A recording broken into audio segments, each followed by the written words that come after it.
There's no denying the BMW M5 and the Mercedes E63 are absolute legends. Twin-turbo V8s, stunning looks, and brilliant interiors are a recipe for success. But let's find out which one is better. The E63 has always used a slightly different formula than the BMW M5. It's always been about luxury and massive amounts of power, not as much handling. That meant if you floored it at low speeds, because it was rear-wheel drive, you would light up the tires in a smoky burnout. Part of the reason why Jeremy Clarkson loved the car so much.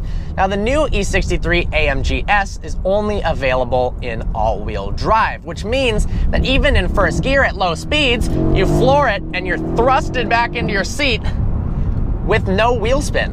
And that means no drama. But the acceleration is so brutal, you can forgive Mercedes for the lack of traction. We've got a 5.5-liter bi-turbo V8 producing 577 horsepower and 590 pound-feet of torque. Motor Trend actually did a head-to-head a couple years ago between the E63 and the M5, and they dynoed both cars.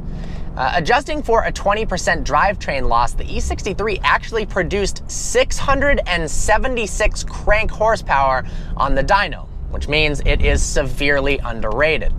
And while I don't know if it feels quite like 680 horsepower, certainly, it thrusts you back into your seat extremely hard for a relatively heavy car. This is 4,500 pounds, the M5 is 4,400. 0 to 60 happens in 3.5 seconds, which is ridiculous when you think about it. That is supercar territory in a four-door comfortable luxury car.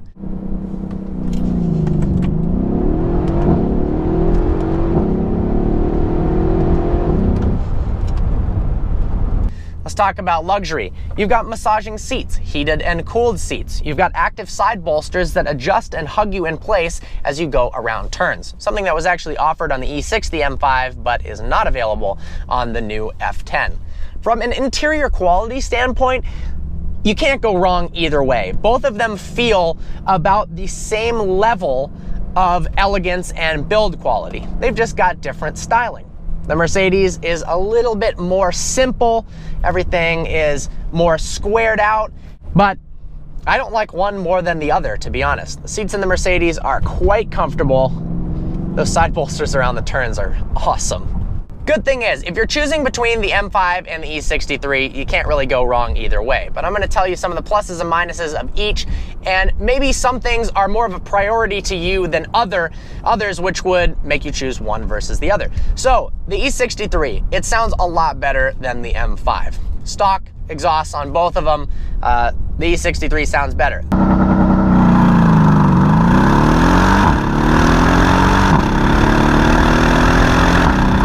The M5 we're actually testing has a muffler delete, and the E63 still sounds better.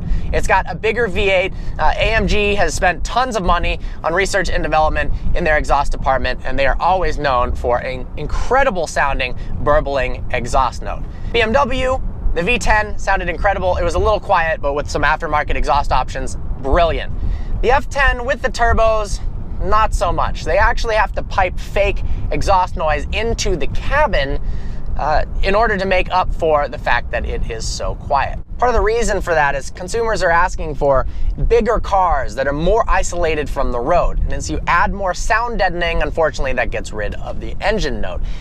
Mercedes has done a fantastic job of both eliminating unnecessary rattles, wind noises, but still having that awesome V8 intrude into the cabin. From a handling standpoint, Mercedes has really upped the game. It does feel like it is on a competitive level in terms of steering response, turn in terms of body roll. The only thing that the Mercedes does suffer from is a worse transmission than the BMW. Now, this is a 7-speed automatic that shifts quickly, a lot quicker than previous generation Mercedes. That was one of their absolute weak points, like in the older C63 that we tested. But now they've improved a little bit. But BMW has a 7-speed double clutch transmission, which is far and away better. Instantaneous shift response is every bit as quick as you would want it to be. Oh, this car just sounds so good. On upshifts, it gives you a little blat of the exhaust, and oh my God, downshifts are brilliant. Oh. In both cars, of course, you've got adaptive suspension and multiple driving modes. I've been driving it in manual, and at the firmest suspension setting, let's put it in full comfort mode. This is a car that you can very much daily drive, cruise around. It's not intimidating at all unless you're giving it full throttle. And even still, with the all-wheel drive layout, it makes it much more relaxing, much more comfortable to unleash 577 horsepower. But now in comfort mode, the steering is lighter, the suspension soaks up bumps better. This is the car that you would get for the perfect everyday car that's also incredibly fun. It's all-wheel drive, so you can drive it in crappy rainy weather or in the snow. It's great as a commuter to go to work, but then it's also fun on the weekends, whether you're doing roll racing or you're carving up back roads. At this point in time, and it may change, I've driven the E63 slightly more than the M5 today, and I'm leaning towards the Mercedes. I love the way it sounds. They've improved the handling immensely, as with the transmission. The interiors are every bit as good as one another, and I actually prefer the exterior appearance of the E63. So we're gonna go ahead and hop in the BMW and see what that's all about.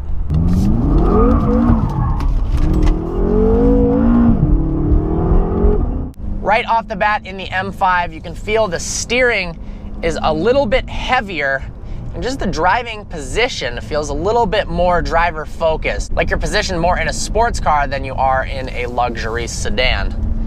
The wheel feels perfect in your hand, and the most instant upshifts and downshifts you could imagine from this double clutch transmission. You've also got a brilliant heads-up display. It's colored, shows your speed, what gear you're in, the current speed limit, as well as an awesome tachometer that's in the shape of a semicircle.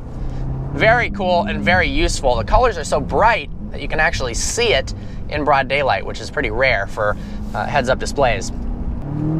This is, of course, a rear-wheel drive car, so the driving dynamics are a bit different than the E63. You can, of course, step the rear end out a lot more easily, but traction off the line is still really, really good.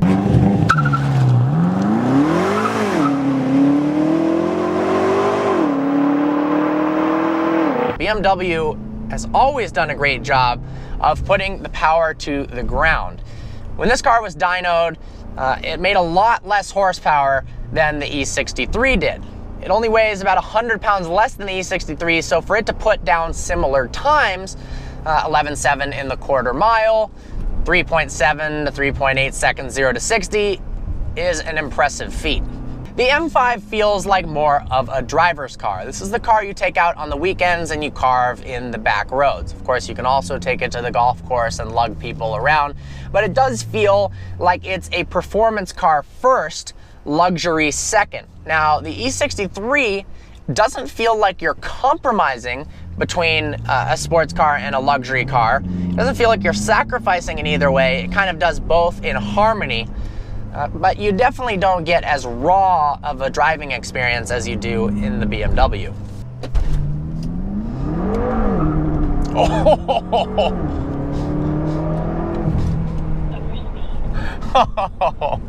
Launch control in this car is a hell of a lot of fun.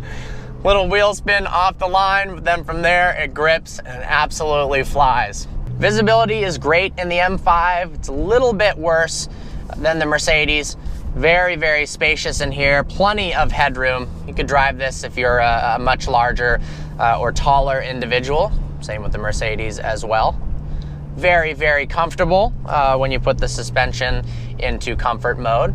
And then when you put it into Sport Plus, you've got much less body roll and the car has more control on the road. Just flick it down a couple gears and step on the gas. It got a little bit of wheel spin there in first gear, something the Mercedes doesn't have. Makes it a little bit more exciting, but I'd bet that from 20 miles per hour, if you put the Mercedes head-to-head against the BMW, from 20 to 45, the BMW would be struggling for traction. And in that period, the Mercedes would put a car length or so on it. I'm looking actually at the E63 in my rearview mirror. Man, that is a good looking car. I love the daytime running lights on that.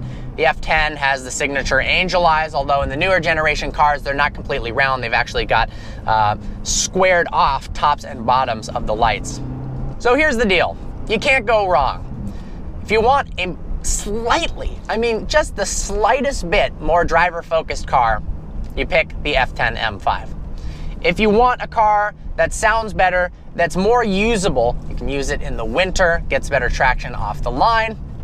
I actually think it looks better, pick the E63. I'm gonna have to pick a car to win this test, and as much as I wanna say the Mercedes, I'm gonna have to go with the F10 BMW M5. It's a better driver's car. You can buy an aftermarket exhaust, fix the exhaust issue. The transmission's better, the steering feels a bit better, and for that reason, this is still the king of super sports sedans. Well, I hope you found this review informative. Like always, please browse our channel and subscribe. I look forward to seeing you next video.